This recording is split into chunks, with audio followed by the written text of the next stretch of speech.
Sindarov lawan WI untuk babak terakhir turnamen FIDE Kandidat 2026. Sindarov dipastikan sudah keluar sebagai juara dan akan menantang Gukesh Domoraju dalam perebutan gelar juara dunia.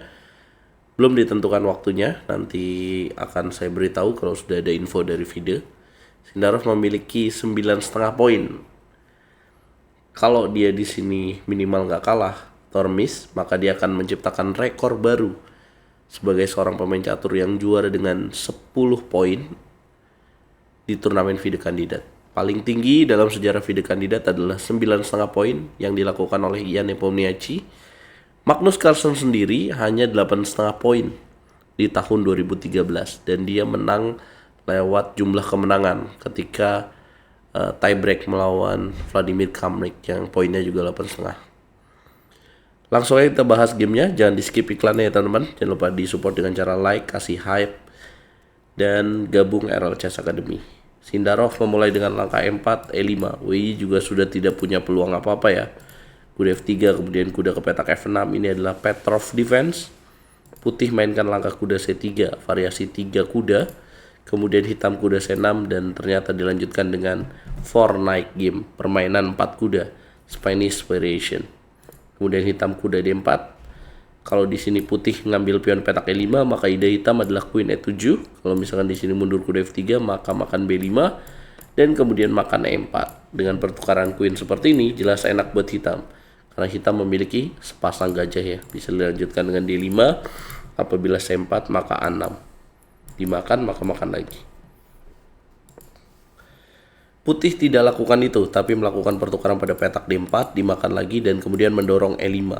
Nah ini udah teori banget ya, makan C3, makan F6, makan pakai Queen, makan C3. Kemudian hitam gajah C5, putih Queen E2 dan hitam Queen E6. Putih mengamankan raja, hitam makan E2, dimakan lagi dan kemudian D5. Putih gajah F4, hitam C6, putih kemudian C4, pertukaran dilakukan, makan lagi dan kemudian hitam rokade. Putih coba mengambil jalur, hitam keluar gajah D7, putih gajah E3. Ya kalau dia sembarang keluar ke petak F5, nanti ada benteng E5 ya. Gajah E3 kemudian ditukar, makan lagi dan kemudian benteng F ke petak E8. Jadi kayak main tuker-tukeran doang nih. Kemudian benteng double, dimakan, makan dan kemudian ditukar. Ya. Dan kemudian game dilanjutkan dengan F4. Raja F8, Raja F2, Raja E7, dan kemudian Raja E3, F6. Kemudian C3, Raja D6, dan kemudian Gajah D3, H6. Karena ada peraturan dalam turnamen FIDE Kandidat ini bahwa pemain tidak boleh remis sebelum mencapai langkah 41, kecuali ada 3 kali langkah yang sama. Maka mereka masih lanjut dan kemudian terjadi pengulangan langkah yang sama. Ya, sebenarnya kalau dilanjutkan secara endgame bisa menang nggak putih? Nggak bisa ya. Kecuali hitamnya pelanggar. Kecuali putihnya juga pelanggar. Ini kalau sama-sama levelnya tinggi nggak bisa. Tinggal tunggu-tunggu aja. Nggak akan ada menangnya. Walaupun dia berusaha ke sini ya, tetap nggak bisa. Akurasi di game ini 99,4%. Wajar banget ya. Orang mainnya juga begini. Dan ya artinya Sindarov sekarang mengantongi poin berapa? Sindarov mengantongi 10 poin. Anies Giri kalau menang 8,5. Gila. Marginnya 1,5 poin. Penampilan yang sangat luar biasa dari Sindarov di turnamen FIDE Kandidat ini. Dan berkat kemenangan ini, berkat kemenangan di turnamen ini ya, maksud saya Sindarov berada pada posisi 5 besar dunia di bawah Abdusattorov. Dia mengumpulkan 30 elo rating. Gila. Nambahnya 30 elo rating dari turnamen ini. Itu besar sekali teman-teman. Nah, peringkat 1 dunia Magnus Carlsen, peringkat 2 Hikaru, peringkat 3 Caruana, peringkat 4 Abdusattorov, peringkat 5 Sindarov. Jadi coba lu bayangin teman-teman. Peringkat 4 dan 5 pecatur Uzbekistan. Secara negara lebih kayak Indonesia atau Uzbek guys. Semoga pecatur Indonesia bisa seperti pecatur Uzbek juga ya.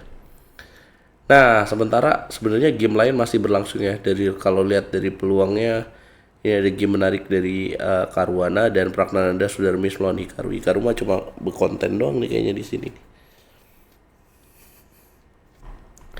Sementara dari kategori wanita ini menarik ya, karena dibahas juga selain ada saling support ya. Ada yang chinlock di sini, Asobaeva dan Sindarov ya. Kalau dari kategori wanita saat ini di babak terakhir Bibisara memiliki 7,5 poin, kemudian Faisali Rames Babu, Kakak Pragnananda memiliki 7,5 poin juga. Sementara Zujiner 7 poin, Ana Musucik 6,5 dan diikuti oleh Gloria Kina, Katerina Lagno. Jadi sangat ketat teman-teman. Kalau Faisali menang ini kunci untuk menjadi juara ya. Kemudian sambil berharap Divya Desmos bisa menang karena posisinya sedang unggul. Nah, sementara Zujiner sekarang memiliki 7 poin.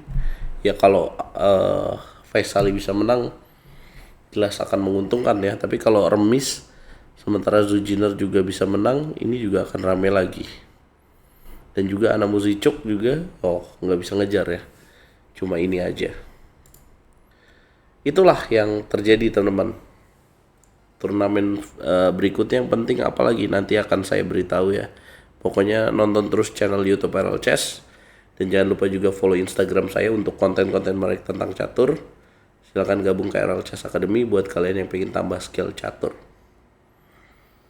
Terima kasih sudah menonton turnamen video kandidat di YouTube RL Chess secara ulasan catur.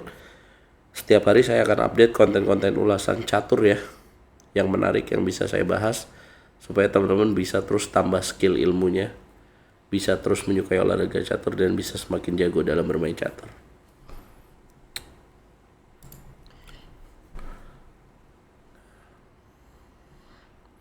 Oh iya, kalau prediksi Magnus ini juga si Sidorov tidak diprediksi ya sebagai juara. Magnus seperti yang beredar di video-video kalian sudah nonton ya.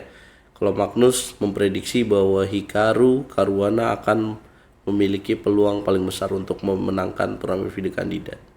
Kemudian yang berikutnya adalah Pragnananda. Ini yang lain seperti Sindarov, Wei itu tidak dihitung, masuk dalam drop off yang tidak dihitung. Tapi ternyata Sindarov bisa mengeluarkan kemampuan luar biasanya. Ini juga pengaruh dari pelatihnya ya, dan juga skondannya, Mukidin Madaminov. Tadi aku update konten shortnya tuh teman-teman. Semoga Sindarov bisa jadi juara dunia dan kemudian Magnus Carlsen tertarik untuk mengikuti turnamen kandidat dulu nih. Dan mudah-mudahan Magnusnya nggak kepleset sehingga bisa menantang gelar juara dunia melawan Sindarov. Kasih komentar terbaik kalian, kita ketemu di video berikutnya guys. Terima kasih sudah nonton video ini.